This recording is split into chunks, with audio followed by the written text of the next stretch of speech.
বিশ্ব পরিবেশ দিবস উপলক্ষে সনাক সাতক্ষীরা উদ্যোগে মানববন্ধন ও আলোচনা সভা।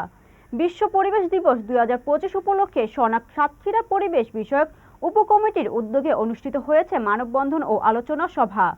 এবারের প্রতিপাদ্য ছিল প্লাস্টিক দূষণ প্রতিরোধের সকলে একসাথে একই। সাতক্ষীরা প্রতিনিধি মোকাররম বিল্লাহ ইমনের পাঠানো ভিডিও ও তথ্যচিত্রে থাকছে বিস্তারিত। বুধবার সকাল 10টায় শহরের গুরুত্বপূর্ণ স্থানে আয়োজিত মানববন্ধনে অংশ নেয় প্রায় অর্ধশতাধিক নারী পুরুষ। পরে একই স্থানে অনুষ্ঠিত হয় আলোচনা সভা। অনুষ্ঠানে সভাপতিত্ব করেন সনাক সাতক্ষীরা পরিবেশ বিষয়ক উপকমিটির আহ্বায়ক আবুল বাশার। প্রধান অতিথি হিসেবে উপস্থিত ছিলেন পরিবেশ অধিদপ্তর সাতক্ষীরা জেলা কার্যালয়ের সহকারী পরিচালক সর্দার শরীফুল ইসলাম।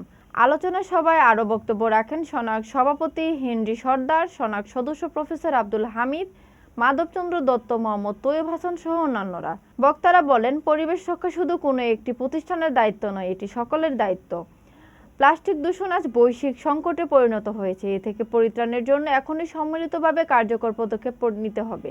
সভাপতির বক্তব্যে আবুল বাশার বলেন, পরিবেশ রক্ষা করা না গেলে আমরা কেউই নিরাপদ নই। আমাদের একটি পৃথিবী, এটিকে বাসযোগ্য রাখার দায়িত্ব আমাদের সবার। তিনি আরও বলেন, সাতক্ষীরার প্রাণক্ষেত্র প্রাণসায়ের খালকে বর্জ্য প্লাস্টিক দূষণ থেকে বাঁচতে আজ থেকেই কাজ শুরু করতে হবে। অনুষ্ঠানটি সঞ্চালনা করেন এসিজি সমন্বয়ক SM বিপ্লব হোসেন। সভায় সনাক ইসিজি সদস্যবৃন্দ ছাড়াও বিভিন্ন সংগঠনের প্রতিনিধিগণ অংশগ্রহণ করেন।